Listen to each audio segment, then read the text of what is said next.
বন্ধুরা এইভাবে যদি একবার নারকেলের পুর ভরা তাল ও সুজি দিয়ে দুধ পুলি পিঠে তৈরি করা যায়, খেতে কিন্তু দুর্দান্ত লাগে। আর এটা কিন্তু একদম নরম তুলতুলে হয়।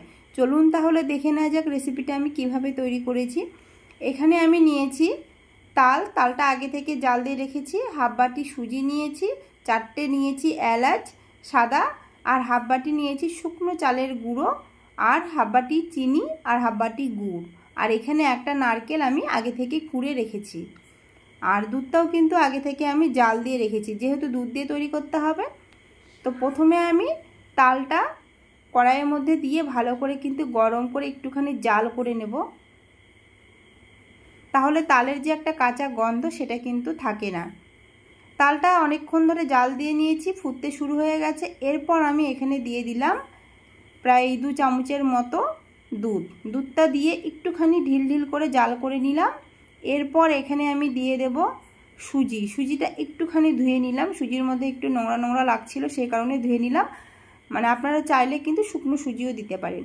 তারপরে এখানে অল্প একটু দিয়ে দিলাম শুকনো চালের গুঁড়ো, এটা কিন্তু আলো চালের গুঁড়ো হয়, সামান্য একটু দিয়েছি, আপনারা তো দেখতেই পেলেন। এরপর আমি ধুয়ে রাখা সুজিটা দিয়ে দেব। এরপর নাড়তে নাড়তে কিন্তু এটা অনেকটাই শুকনো আর আঠালো হয়ে আসবে। আর এইভাবে করে খেলে কিন্তু বন্ধুরা খেতে খুব ভালো লাগে। তো এখানে আমি ঘন ঘন কিন্তু নাড়তে থাকবো, আর এই সময় কিন্তু আঁচটাকে একদম লোতে রাখবো।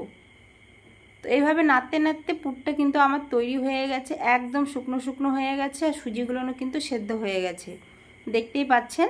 এখন আমি এটা একটা থালার মধ্যে তুলে নিচ্ছি। সবগুলো নিয়ে থালার মধ্যে তুলে নিয়েছি, আর আগে থেকে কিন্তু থালার মধ্যে একটুখানি সাদা তিল মেখে নিয়েছি। তো এটা আমি ঠান্ডা করার জন্য রেখে দেব। এরপর কড়াইটা ধুয়ে ওর মধ্যে দিয়ে দিলাম কুড়ে রাখা নারকেলগুলো। একটা নারকেলের পুর তৈরি করে নেব, তার মধ্যে দিয়ে দিলাম দানা আখের গুড়। এরপর কিন্তু নাড়তে নাড়তে এখান থেকে অনেকটাই জল কেটে আসবে। প্রায় 1-2 মিনিট পর নাড়াচাড়া করতে করতে গুড়টা কিন্তু অনেকটাই গলে গেছে। এর মধ্যে আমি থেতো করে রাখা 2টো শুকনো এলাচের গুঁড়ো দিয়ে দিলাম, মানে গুঁড়ো করিনি, থেতো করে দিয়ে দিলাম। তারপরে কিন্তু পুরটা অনেকটা আঠালো হয়ে গেছে, একটা বাটির মধ্যে তুলে নিয়েছি। আর এদিকে যে পুরটা আগে থেকে তুলে রেখেছিলাম সুজি আর তাল দিয়ে করে, সেটা কিন্তু ঠান্ডা হয়ে গেছে। এটা আমি হাত দিয়ে ঠেসে ঠেসে কিন্তু একদম মসৃণ করে মেখে নেব। আর হাতের মধ্যে লেগে গেলে কিন্তু একটুখানি ঘি বা সাদা তেল মেখে নিলে আর লেগে যাবে না। তো ডোটা আমি একদম তৈরি করে নিয়েছি। এরপর অল্প একটু লেচি কেটে হাতের মধ্যে কিন্তু গোল করে নিয়েছি। এরপর নারকেলের পুরগুলো ভরানোর জন্য বাটির মতো করে নেব গর্ত। আর এটা কিন্তু আমি হাত দিয়ে তৈরি করে আপনাদের দেখিয়ে দিচ্ছি। এরপর অল্প একটু নারকেলের পুর হাত দিয়ে তুলে সেই গর্তটার মধ্যে দিয়ে এরপর আমি ভাঁজ করে মুখগুলো ভালো করে কিন্তু চেপে দেব। এরপর আমি ডিজাইন করছি। আপনারা কিন্তু আপনাদের ইচ্ছে মতো ডিজাইন করতে পারেন। তো আমাকে এই ডিজাইনটা সোজা লাগে, সেটাই মানে এটাই আমি করছি। তো একটা দুধ পুলি পিঠে আমার কিন্তু তৈরি হয়ে গেল বন্ধুরা। আর এটা বানানো কিন্তু খুবই সহজ।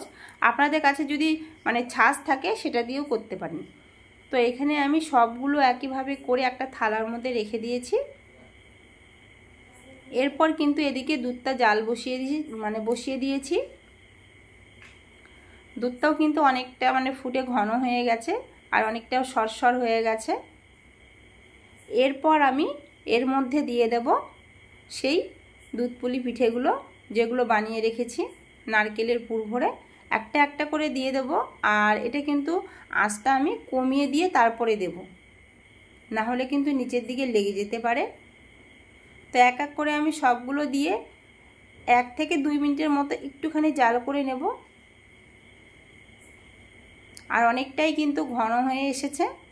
এরপর একটুখানি তাল আমি দুধ দিয়ে গুলে রেখেছিলাম, সেটা কিন্তু সেই পিঠেগুলোর মধ্যে দিয়ে দেব, তাহলে কিন্তু তালের মতো কালার চলে আসবে, আর খেতেও খুব ভালো লাগবে, আর দেখতেও কিন্তু খুব সুন্দর লাগবে। ধীরে ধীরে কিন্তু কালারটা চলে এসছে।